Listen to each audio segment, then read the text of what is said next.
안녕하세요. 건강365 아나운서 추인경입니다. 생리통은 여성들이 겪는 흔한 증상입니다. 생리 시작 전부터 느껴지는 여러 증상들도 있고요. 생리 중 하루 이틀은 아랫배 통증으로 힘들어하기도 합니다. 하지만 생리통이 전혀 없는 여성도 있어서 원인에 대한 궁금증이 생기는데요. 생리통을 유발하는 요인들, 통증을 줄일 수 있는 방법, 그리고 통증 없이 지날 수 있도록 예방은 가능한지에 대해서도 알아보겠습니다. 건강365 신승훈의 라디오를 켜봐요 듣고 시작하겠습니다.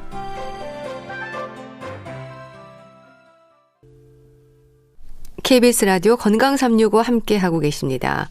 생리통, 월경통이라고도 하죠. 생리 기간만 되면 아랫배 통증을 느끼는 분들이 많습니다. 생리통이 전혀 없는 분들도 있고 너무 심한 분들도 있고요. 그 차이가 뭘까요?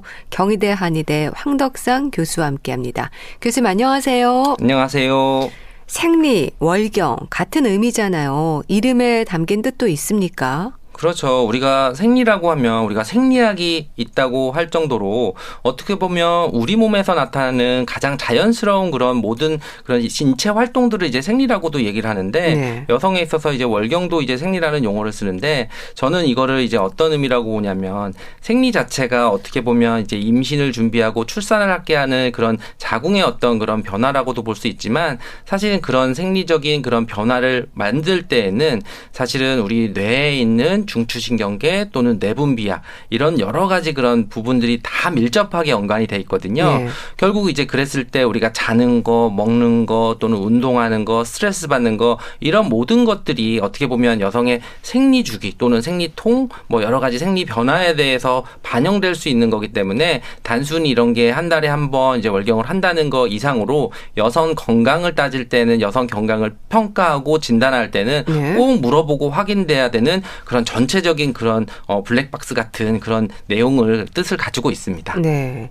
이 생리통이 아주 흔한 증상이죠. 네, 우리가 뭐 월경통 뭐 어떤 연구나 이런 거를 보면 그냥 반수 이상, 뭐 20대 이상 여성들을 대상으로 연구해서 뭐 75% 정도는 생리통을 뭐 호소하고 있다 그런 네. 정도로 우리가 이제 일생 동안 살아가는 가임기 여성들의 절반 이상은 뭐 생리통이 있다 뭐 이런 연구 결과도 있고요. 뭐 보험 통계나 이런 거에 따르면은 원발성 월경통이라고 하는 그런 이용자 수가 뭐 28만 명에 달한다고 할 정도로 네. 굉장히 이제 많은 여성들이 이런 가임기에는 많이 고통을 받고 문제를 삼고 있는 그런 생리통이 되겠습니다. 질환이 되겠습니다. 근데 생리통을 겪는 분들은요, 주로 이제 아랫배를 잡고 통증을 얘기를 하거든요. 근데 구체적으로 통증이 어디서 시작이 되는 건가요? 그렇죠. 기본적으로 이제 월경을 하기 때문에 우리가 자궁이 위치하고 있는 게 이제 하복부, 아랫배이기 때문에 아랫배 통증만 나타난다고 볼 수도 있지만 사실은 사람에 따라서는 정말 다르게 표현을 많이 하시거든요. 네. 뭐 밑이 빠진다 또는 다리까지 저린다는 분들도 있고 또는 뭐 토하는 증상들이 있어서 명치까지도 아프다. 이렇게 여러 가지 그러한 증상들을 표현하시는 분들이 있는데 네. 결국은 이런 통증을 나타나는 게 우리가 생리통에 접근할 때는 자궁 자체만 생각하는 게 아니라 골반강, 골반이 갖고 있는 그런 의미들 또는 다리 쪽 또는 복부까지도 다 연결되어 있는 근육으로 하나로 보고 그 모든 근육들 관련되어 있는 그런 부위에 통증들이 나타나고 그런 불편한 양상들이 좀 나타날 수가 있습니다. 네. 근데 이 생리통도 어머니의 영향을 받나요? 어머니 따라간다는 말 많이 하는데요. 그렇죠. 그런 쪽으로 표현을 하시는 분들이 네. 많이 있습니다. 뭐 어머니가 심했는데 뭐 생리통이 또 따님도 심하고 또 이제 이렇게 얘기를 하는데 물론 이제 유전적인 부분도 어느 정도 있지만 생리통이라고 하는 것이 사실 생리를 매달 하게 되고 그게 호르몬의 변화나 이런 영향들이라고 본다면은 어떻게 보면 크게 보면 두 가지라고 볼 수도 있는데 한 가지는 어머니하고 따님하고 이제 체형이 비슷한 경우도 있거든요. 뭐 골반이 좀 틀어져 있거나 엉덩이가 빠진다든지 어떤 특정 걸음걸이가 비슷하다고 했을 때 골반 쪽으로 좀 잘 뭉치거나 어떤 통증이 잘 오시는 그런 상태도 있을 수도 있고 또 이제 생리통이라는 거 하는 것은 뭐 스트레스나 또는 먹는 식습관이나 이런 거하고도 굉장히 연관이 많거든요. 또 보면 이제 그 집안이 좋아하는 그런 식습관들 뭐 단 거를 잘 먹는데 또 음식이 전체적으로 뭐 달다든지 뭐 짜다든지 뭐 자극적이라든지 이런 영향들이 많이 있을 수 있거든요. 결국 이제 유전적인 게 있으니까 나는 나는 어떤 생리통을 뭐 어떤 형벌처럼 계속 갖고 가야 된다 이런 게 아니라 네. 제가 말씀드리고 싶은 것은 이것이 오히려 생활 습관이나 또는 체형이나 이런 것들을 개선하면 어머니와 다르게 나는 생리통이 없이도 잘 지낼 수가 있는 거니까 오히려 그것 보는 좀 신경을 써가면서 생활 개선을 하는 것이 필요한 경우도 많이 있습니다. 보통 뭐 생리 시작 2, 3일 전부터 가슴이 좀 커지는 듯한 느낌을 받기도 하고요. 전조 증상처럼 이런 것들이 이제 생긴다고 하는데 생리통의 시작은 언제부터 언제까지인가요? 생리가 시작이 되고 이틀만 지나면 괜찮다는 말도 하고 좀 다양하지 않습니까? 그렇죠. 우리가 뭐 월경통, 생리통 얘기하면 뭐 월경통도 있고 월경전 증후군이라고 하는 것들도 있어서 보통 이제 월경경 증후군이라면은 뭐 월경이 시작하기 전에 어떻게 보면 이제 빠른 분들은 이제 배란기부터 배란기 증후군에서 배란기 때부터 아프거나 또는 이제 월경 시작하기 한 일주일 전부터 불쾌하거나 뭐 감정적인 변화가 오거나 통증이 오거나 뭐 가슴이 붓거나 여러 가지 뭐 체중이 붓거나 뭐 또는 식욕이 뭐 많이 늘거나 이런 부분들이 나타나는데 왜냐하면 우리가 이런 여성의 그런 생리 주기에 따라서 뭐 호르몬들이 다양한 호르몬들이 계속 변화되는 시기에 따라서 다 나타날 수가 있게 되는 거고요. 그리고 일반적으로 이제 생리통이 오게 되면은 또 생리 전에부터 이제 통증이 있으신 분들이 있고 생리 중간에 또 극심하게 오시는 분들이 있고 생리가 끝나고 나서까지도 좀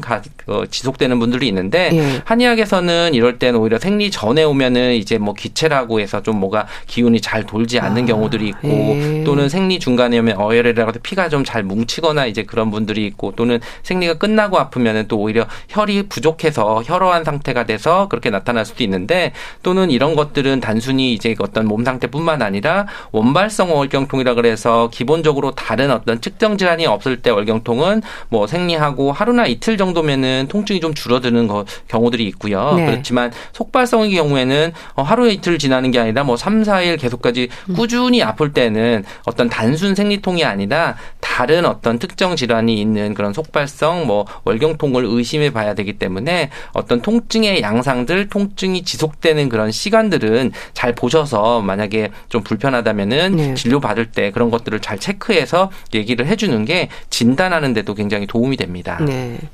뭐 아랫배가 아프다는 말을 하지만 이제 두통에 부기를 느끼는 분들도 있고 증상도 좀 다양하죠.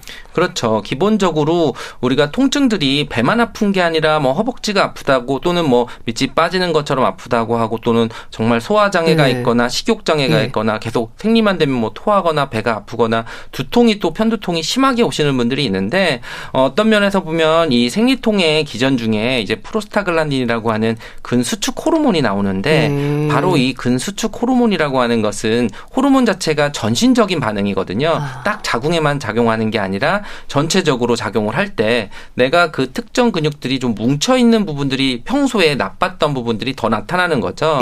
결국 내가 어깨 근육들이 평소에 뭐 뭉쳐있었는데 전신적으로 그렇게 근을 수축하는 호르몬이 나오는 시기가 되니까 난 어깨가 너무 무겁고 어깨가 좀 아프고 무거운 증상들이 같이 나타날 수가 있어서 만약에 이제 그런 여러 가지 증상들이 나타난다고 하면은 평소에 내가 생리가 없을 때에도 다른 나쁜 자세나 또는 그쪽에 어떤 다른 문제가 있어서 그런 것을 개선시키고 치료를 하는 노력들을 하시면은 오히려 뭐 두통이나 다른 증상들은 개선이 될 수 있습니다. 네. 그런데요, 이 생리통이 원발성, 속발성으로도 구분이 되던데 어떤 차이가 있는 건가요? 네, 우리가 뭐 원발성 월경통, 뭐 원발성 생리통이라고 하면은 그 자체로 생리통의 원인이 따로 없다는 얘기입니다. 그러니까 진단을 해서 뭐 초음파를 하거나 뭐 혈액 검사를 해도 뭐 통증, 뭐 자궁이나 이런데 어떤 다른 문제가 없는 병적인 질환이 없는 원인 질환이 없는데도 생리할 때만 되면 이제 통증이 오게 되는 것을 이제 원발성 월경통이라고 하고 이런 경우는 대개 이제 초경 때부터 시작해서 젊은 여성들이 이제 생리를 하기 시작하면서 계속 이제 통증이 오게 되는 그런 경우들을 보게 되고 근데 이제 속발성이라고 하는 것은 2차성이라고 해서 그 자궁 자체 어떤 다른 병변이 있거나 골반에 다른 병변이 있었을 때 나타나는 통증이 되는데 이럴 때는 이제 초경에서 나타나지는 않고 있다가 어떤 시간이 지나서 뭐 20대 중후반 또는 뭐 30대가 됐는데 갑자기 나는 어느 때부터 생리통이 있게 되고 그리고 또 이럴 때는 이제 원발성 생리통은 이제 생리를 시작하면서부터 통증이 있어서 뭐 하루나 이틀 정도 지속되고 좀 이제 멈추게 되는데 이 속발성인 경우들은 뭐 정말 심하면은 이제 끝나고까지도 계속 아플 정도로 지속이 되고 그리고 통증의 양상이 좀 더 그 강하게 되고 진통제를 먹어서도 잘 완화가 되지 않는, 왜냐하면 다른 원인이 있는 거기 때문에 그런 경우에는 이제 2차성 또는 속발성 월경통으로 해서 구별을 되는데, 이런 경우에 속발성 월경통은 뭐 자궁 내막증이라든지 또는 뭐 자궁이나 질의 기형 또는 자궁 성근증이라든지 뭐 골반우절 증후군 또는 뭐 잔류 난소 증후군이나 뭐 여러 가지 기능성 낭종이나 다른 원인의 그런 질환들이 있어서, 이런 경우들은 똑같이 이제 통증이라고 해서 참는 것이 아니라 다른 원인 질환들을 찾아야 이 생리통이 해결되는 그런 질환이라고 볼 수 있습니다. 네. 자, 그렇다면 한의학에서는 이 생리통을 어떻게 설명하나요? 네, 한의학에서는 어떤 이제 월경이 오는 기전에서 생리통에서 이 생리통의 기전을 얘기할 때 불통 즉 통, 불령 즉 통이라고 하는 말이 있는데요. 불통 즉 통이라고 하는 것은 불통, 통하지 않으면 아프다. 그러니까 뭐가 막혀 있는다는 거죠.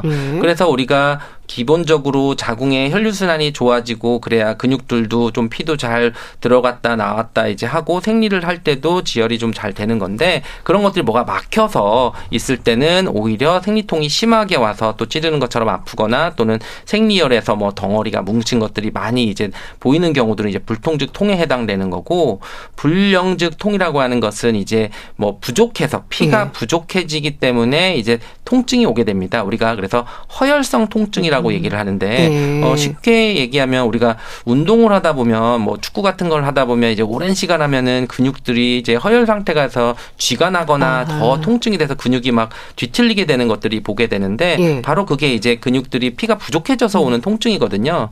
어떻게 보면 피가 부족해서 와도 정말 쥐가 나는 것처럼 자궁이 뒤틀리는 것처럼 배가 정말 꼬이거나 정말 심한 통증들이 있는 것도 바로 불령즉 통으로 볼 수 있어서, 어떻게 보면 이 큰 원칙에 따라서 다른 정도 진단을 또 보고 변증을 해서 이게 막혀서 어혈을 풀어줘야 되는 분이면은 어혈지제를 쓰고, 그리고 부족해져서 올 때는 오히려 보혈시켜주는 약을 써야지 생리통이 돼서 어떻게 보면 진통제만으로 해서 통증을 못 느끼게 하는 그런 치료가 아니라 근본적으로 피도 돌게 하고 피를 보충시켜주는 약간 근본적인 치료가 한의학적인 그런 생리통의 관점이고 치료 방법이라고 볼 수 있습니다. 네. 그럼 실증과 허증 어느 쪽이 더 많은가요?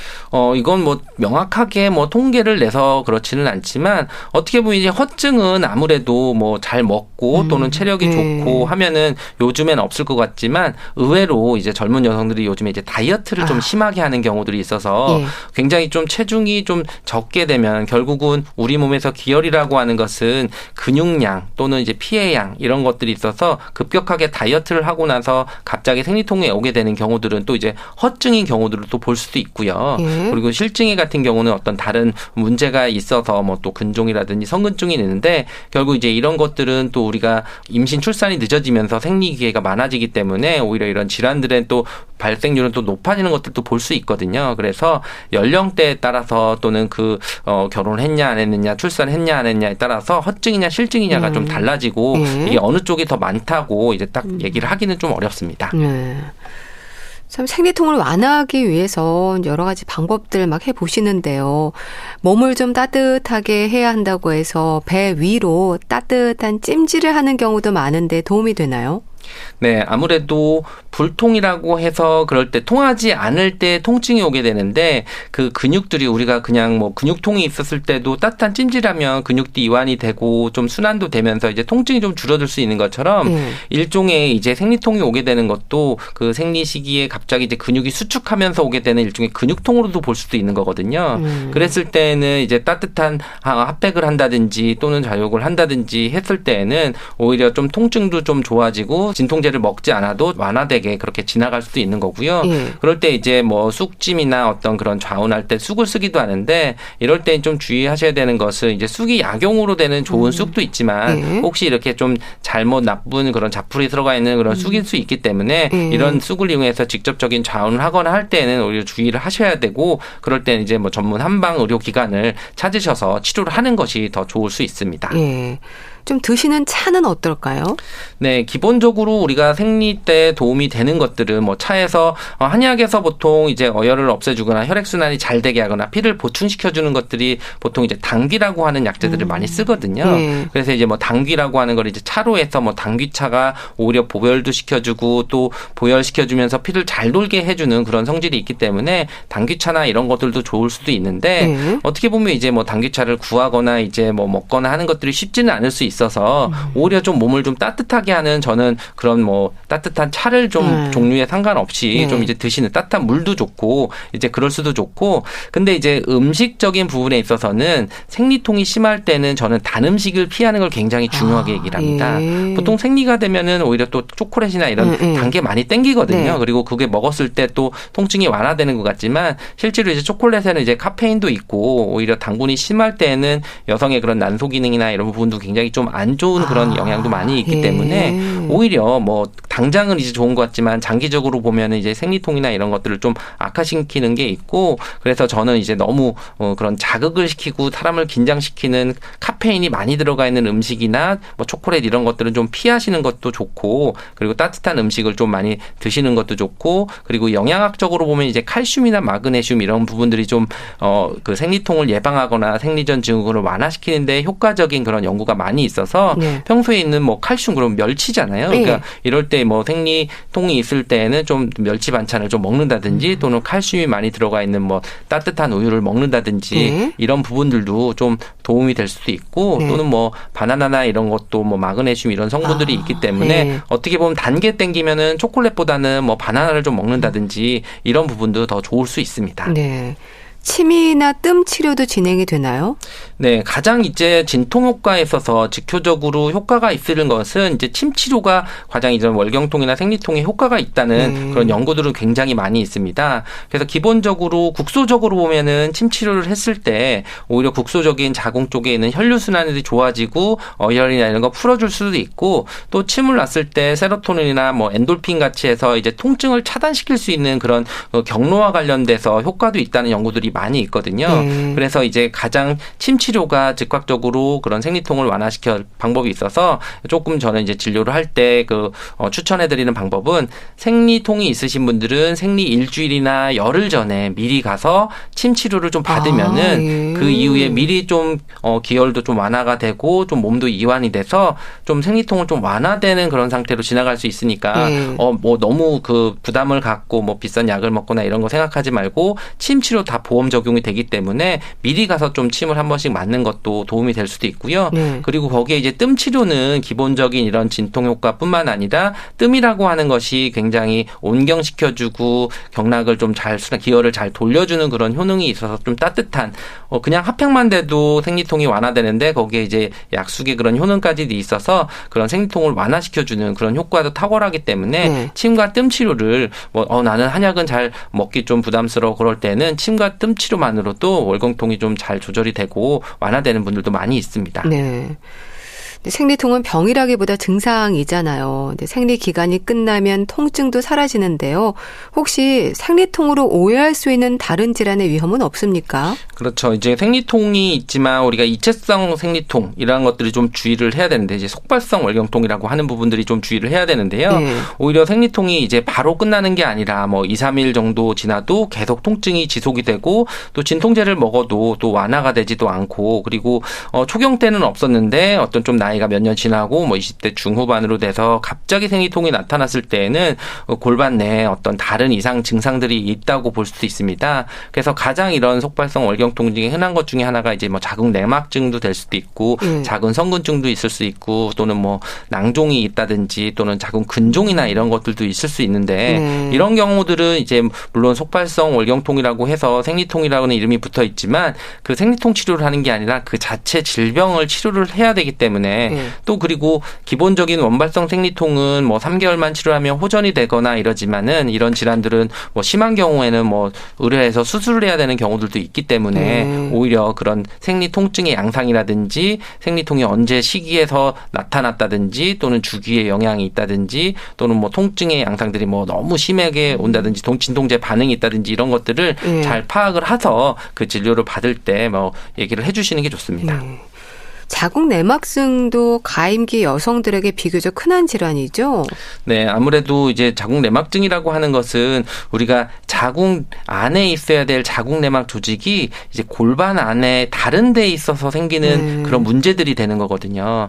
그런데 이제 우리가 자궁이 있고 그 자궁 생리혈에 나올 때에는 그런 것들이 이제 떠다니면서 다른 쪽에 가서 역류를 해가지고 문제가 된다고 보는데요.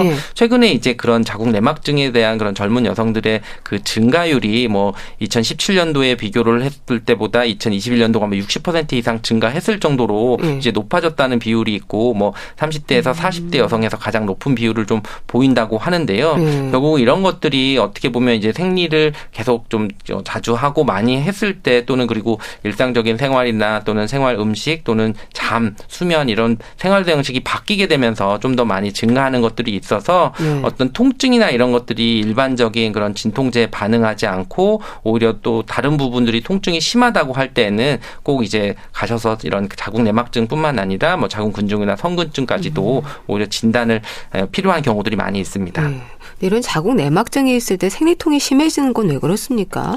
아무래도 우리 자궁 내막 조직은 그런 생리주기 호르몬에 따라서 변화되고 증식하고 이제 그렇게 되는데요. 만약에 자궁 내막 속에 있다가 증식하다가 이제 출혈이 되면서 빠져나가게 되면은 이제 자궁이 이게 피가 좀 빠져나가면서 괜찮아지는데 오직 그 빠져나가지 못하는 다른 부위에 있게 되는 거죠. 그러면은 그게 염증이 생겼다가 다시 유착이 되면서 다시 그런 것들이 또 유착이 된다는 것은 그 조직을 어떻게 보면 물고 있는 거거든요.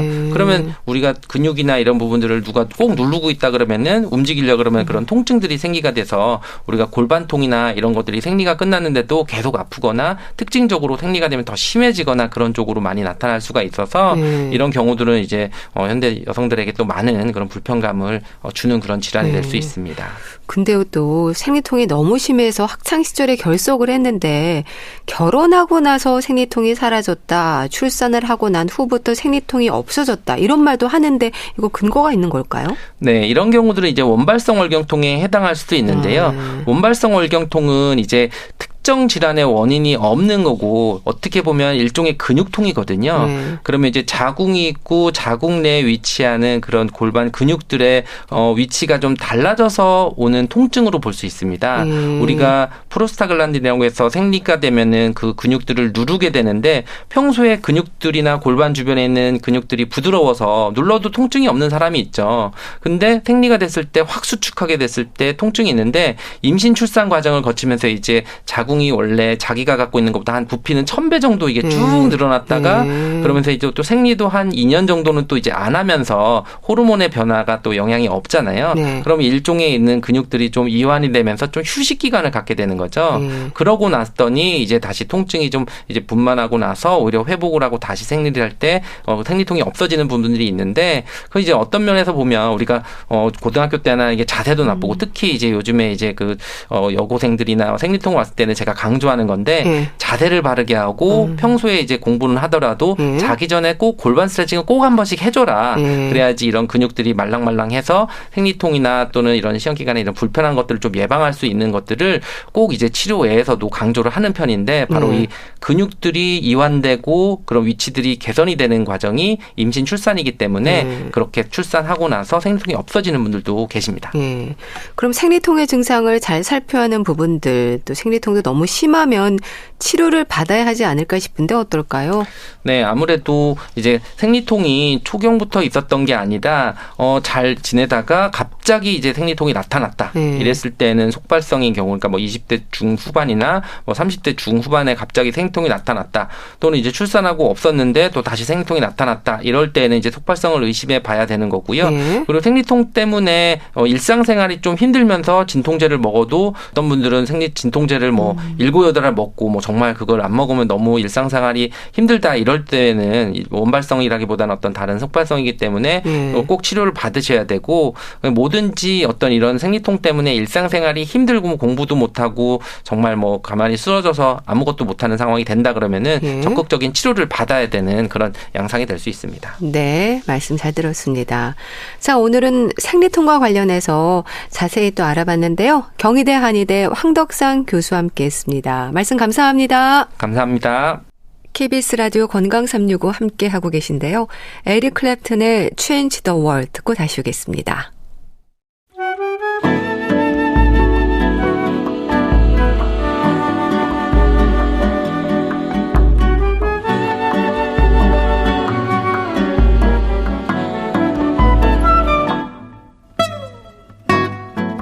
건강한 하루의 시작.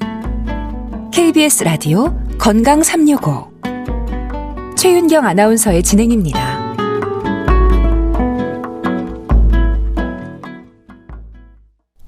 건강책 정보 북컬럼니스트 홍순철 씨와 함께합니다. 안녕하세요. 네, 안녕하세요.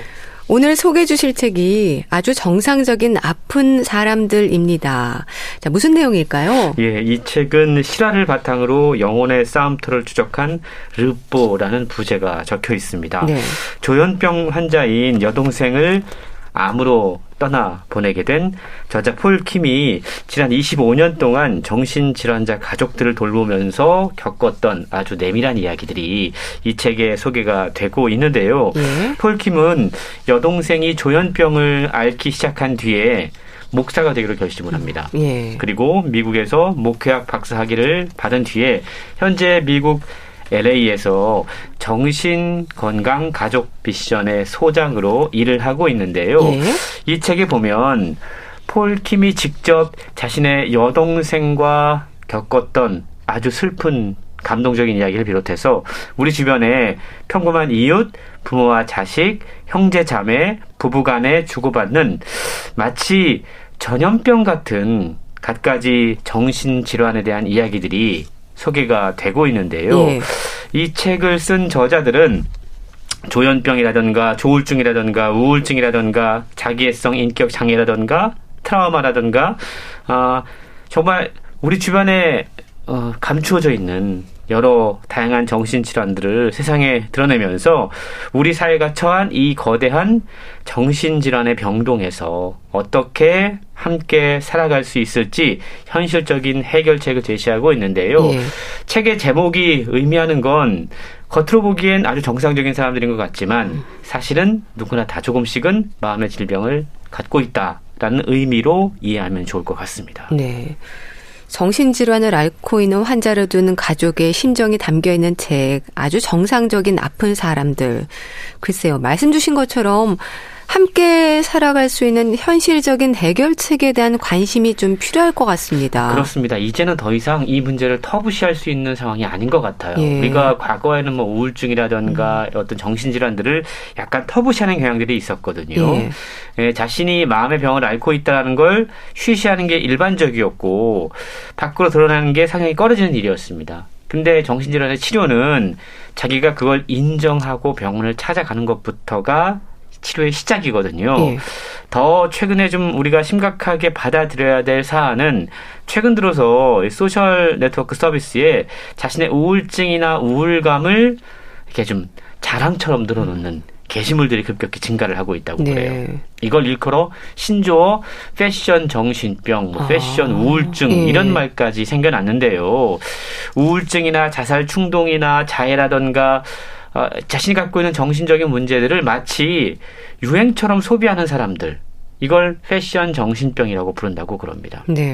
그런데 그럴 수밖에 없는 것이 이 책의 저자도 지적하고 있는 것처럼 정신질환 진단책에 SDM-5라는 게 있다고 그러는데 그거에 의해 따르면 정신질환이 아닌 사람을 찾아보기 힘든 것이 우리네 현실이라는 거죠. 당장 약을 먹고 안 먹고의 차이일 뿐이다라고 이야기를 하고 있는데 그만큼 저자는 우리가 살아가고 있는 현대사회가 정신적인 고통으로부터 자유로울 수 없는 분위기다라고 지적하고 있습니다. 예. 그래서 저자는 고통이 없는 삶은 존재할 수 없다라고 단언하고 있는데요. 고통과 고난을 피하려고 할수록 그것을 피할 수 없음에 더 절망을 하게 됩니다. 그래서 저자는 고통은 받아들이고 함께 하는 것이 건강한 것이다라고 이야기를 하고 있어요. 예. 고통과 고난을 함께 한다. 이것의 의미가 무엇인지 진정한 참 뜻을 자신이 직접 경험했던 다양한 정신질환 환자들 그리고 주변의 가족들의 이야기를 통해서 책을 통해서 풀어내고 있다라는 거죠. 정신질환을 우리가 의학적인 관점에서 보는 것도 되게 중요합니다. 사회적인 관점에서 보는 것도 되게 중요합니다. 예. 심리적인 관점에서도 좀 중요하게 들여다봐야 된다는 거죠. 그래서 저자는 정신질환 환자들을 많이 상담하고 치료하면서 예. 다양한 관점에서 그들을 들여다봐야 된다. 균형감 있게 라고 이야기를 하고 있고요. 정신질환자뿐만이 아니고 가족들뿐만 아니고 마음의 고통을 안고 살아가는 모든 사람들을 위한 실질적인 도움과 위로를 주기 위해서 이 책을 쓰게 됐다라고 밝히고 있습니다. 네. 정신질환에 대한 의학적인 관점은 물론 또 사회적이고 심리적인 관점에서도 들여다볼 수 있는 균형감에 대한 말씀도 주셨는데요. 저자인 폴 김의 경험이 담겨 있어서 절실함이 더하겠어요. 그렇습니다. 내 주변에 가까운 가족 가운데 마음의 질병을 앓고 있는 사람이 있다면 우리는 어떻게 해야 될 것인가. 저자의 경험을 책을 통해 읽으면서 진지하게 한번 저 역시도 생각을 해봤는데요. 선혜라고 하는 인물이 등장을 합니다. 네. 가고 싶은 대학이 있었고요. 열심히 공부했다고 그래요. 그런데 성적이 그 원하는 대학교에 그 과에 합격하기는 장담하기 어려운 상황이었습니다. 예. 그래서 주위에서는 하향 지원을 권면을 했고 결국 자신의 뜻을 굽혔죠. 마음에 들지 않는 대학교에 들어갔습니다. 예. 엎친 데 덮친 격으로 대학 생활이 쉽지 않았어요. 재미가 없었습니다. 독실한 기독교 집안에서 자라서 술을 멀리 했는데 선배들은 대학을 가니까 막 농구화에다가 막걸리를 담아서 권하고 이런 시절이 있었죠. 예. 시국이 혼란스러워서 대학가의 시위가 한창이던 당시 교수들은 이런 이야기 했다고 그럽니다. 교문 밖에서 친구들은 피 흘리는데 너희는 뭐하고 있냐? 왜 수업에 들어와 있어? 예. 이런 질타를 하던 그런 시기였다고 그래요. 다른 학교에 가고 싶었지만 가족들이 그 선혜의 의견을 별로 중요하게 생각하지 않았습니다. 예. 그런 시간이 계속 이어졌는데 어느 날부터 선혜라고 하는 인물이 이상 행동을 하기 시작했다라는 거예요. 혼자서 뜻모를 말을 거듭했고 비 오는 날 맨발로 동네를 헤매고 있는 것을 발견하게 됩니다. 예. 그때라도 빨리 좀 병원을 찾았어야 됐는데 선혜의 가족들은 선혜를 교회로 데려갔고요. 목사가 귀신이 들렸다. 이렇게 선언을 했다고 그럽니다. 예. 선혜는 오빠의 눈을 쳐다보면서 흐느끼듯이 오빠 나 그런 거 아니야. 귀신 들린 거 아니야. 라고 이야기했지만 가족들의 완강한 그 모습 때문에 선혜는 방치가 됐고 가족들은 그때부터 선혜를 위한 기도만 하게 됐던 것이죠. 참 이렇게 과도한 종교적 신념이나 비뚤어진 믿음이 병을 방치하고 악화시키는 경우가 정말 많은 것 같아요. 그렇습니다. 요즘은 좀 덜해도 예전에는 이런 경우들이 상당히 많았던 것 같습니다. 예. 어떤 정신적인 질환이 있으면 특히 그걸 종교에 좀 의존을 해서 치료해보려는 노력들이 있었죠. 실제로 선혜라고 하는 인물도 그렇게 방치된 채 10년의 세월이 흘렀다고 그럽니다. 가족들이 지칠 대로 지쳤고요. 선혜는 서서히 폭력적으로 변해갔습니다. 급기야 칼을 들고 가족들에게 달려들기 시작합니다.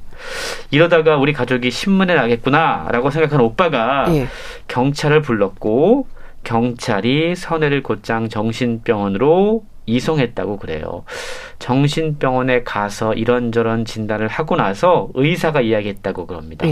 아니 왜 이제야 오셨습니까? 우울증, 조현병이 복합적으로 발병해서 상태가 아주 나빠졌습니다. 병원에서 치료를 받은 얼마 뒤에 다행히도 선혜는 좀 조용해졌고 대화가 통하는 상태까지 도달했다고 그래요. 그때 당시를 의사들은 기적입니다라고 이야기할 정도였다고 그래요. 그런데 그럼에도 불구하고 워낙 오랫동안 이 상황이 방치되다 보니까 정상적인 삶을 꾸려갈 수가 없었다고 그럽니다. 늦게 치료를 시작했기 때문이었죠.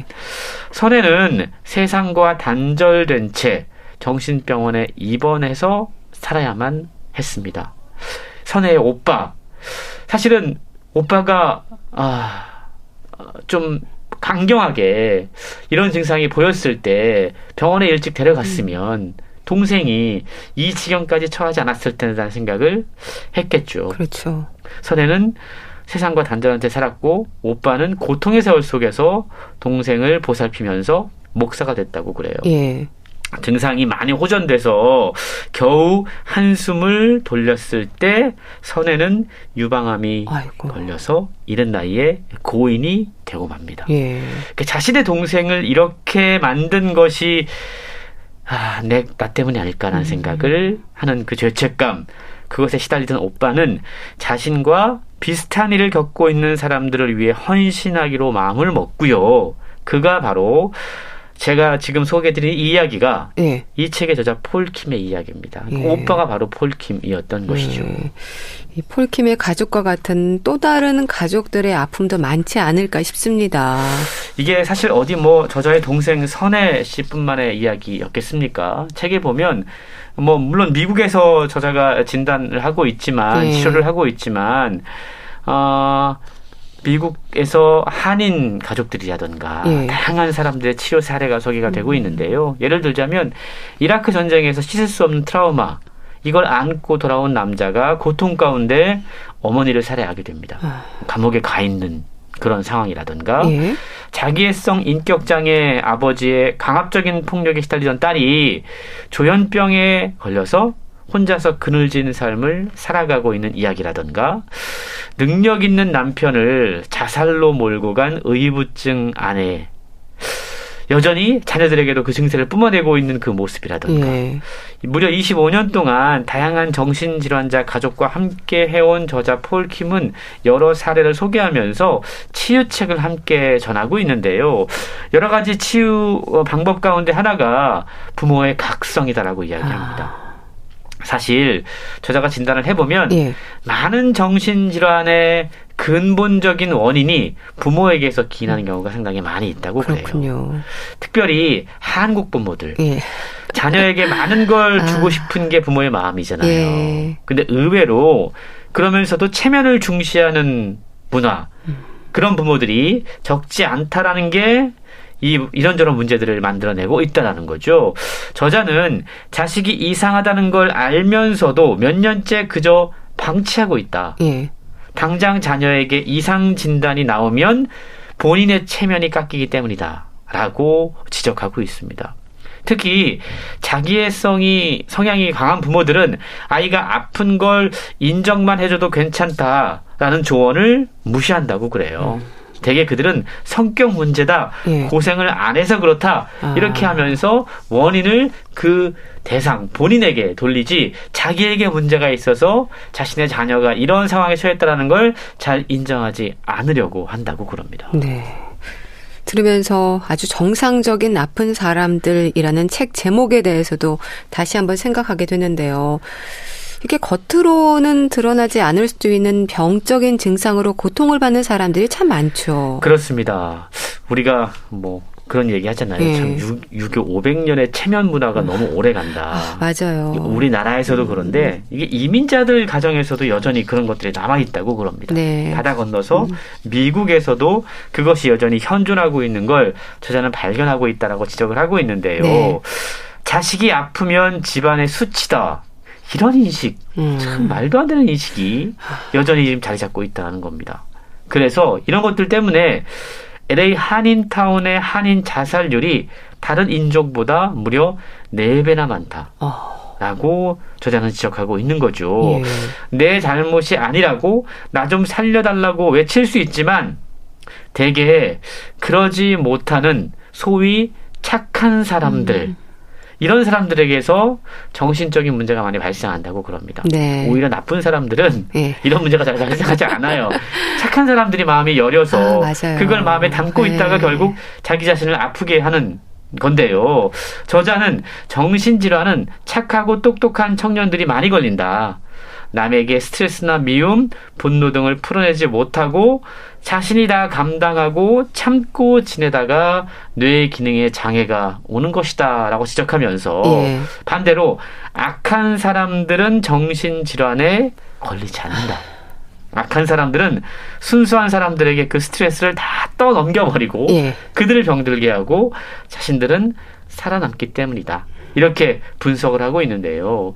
가해자들이 보통 정상 생활을 하는 경우가 많고요. 너무나 아이러니하게도 그러게요. 피해자분들이 예. 이러한 증상으로 고생하는 분들이 더 많이 있다는 겁니다.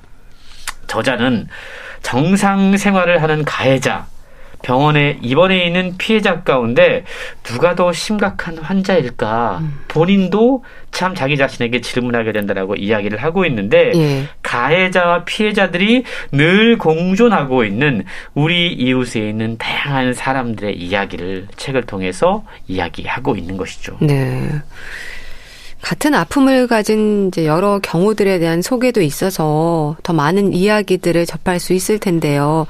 일단 저자가 상담 치료를 하는 분이라고 하셨죠? 그렇습니다. 목회를 전공을 하셨고 이제 예. 상담 치료까지 함께 하고 있는 분이신데요. 저자가 많은 사람들을 분석을 해보고 만나고 상담 치료를 하면서 그가 겪은 몇 가지 이 공통점 같은 것들이 있는데 예. 정신질환을 앓고 있는 사람들의 가장 뚜렷한 특징이 있다고 그럽니다. 뭐냐 하면 처음에 나는 아프지 않다. 아. 부인하는 거죠. 예. 부정하는 거죠. 심리학자들은 이걸 부정이라고 부른다고 그러는데 사실 일반적으로 몸이 아픈 사람들 예를 들어서 뭐 위장병 환자라든가 골절 환자라든가 눈에 보이는 육체적인 질환을 갖고 있는 사람들은 자신의 병을 인정합니다. 통증이 있기 때문에 그리고 보이기 때문에 그리고 의사의 지시를 당연히 따르고 적극적으로 치료에 임한다고 그래요. 그런데 정신질환자들 그리고 뇌에 이상이 있는 사람들은 예. 이 자신의 질병을 잘 받아들이지 않는 경향이 있다고 그럽니다. 그러면서 어떤 처방을 해주면 내가 왜 이 약을 먹어야 돼? 내가 왜 이 치료를 받아야 돼? 이런 것들을 기피하고 거부하는 경향이 많이 있다라는 거죠. 그래서 예. 무엇보다 이 처음에 오게 되는 부정의 단계를 넘어서는 것이 중요하다라고 이야기를 하고 있는데요. 네. 부정의 단계를 넘어서 자신이 환자라고 인정하는 순간부터 치료가 시작되는 겁니다. 환자는 그때부터 약이나 치료를 받아들이고 회복 단계로 넘어갈 수 있다라는 건데요. 네. 저자는 많은 사람들을 상담하니 실제로 이들에게 다 공통적으로 부정의 모습이 나타났다고 그래요. 그러면 이걸 극복하게 해줘야 되잖아요. 그렇죠. 그걸 위해서 가장 강조하는 것이 있는데 함께함이다라고 이야기하고 있습니다. 네.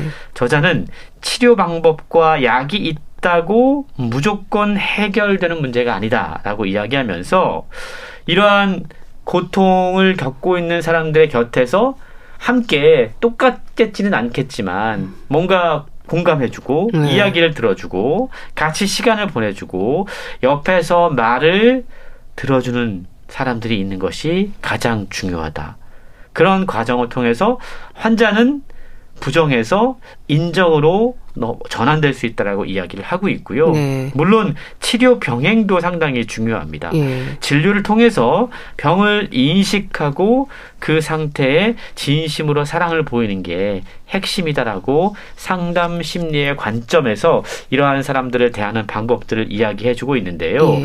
저자가 많은 사람들을 상담 진료하면서 느낀 또 한 가지 아주 중요한 진리가 있는데 우리가 정신질환자들이 인지 능력이 좀 떨어진다고 생각하는 경우가 많이 있잖아요. 그런데 저자는 절대로 그렇지 않다라고 얘기합니다. 그 사람들은 특히 상담 치료를 하는 과정 중에 이 사람이 내 이야기를 진심으로 듣고 있는지 아니면 그냥 건성으로 듣고 있는지 이런 것들 상대의 뉘앙스를 전부 다 읽기 때문에 그런 관점에서 그런 사람들을 이해하는 노력이 필요하다라고 설명하고 있습니다. 네.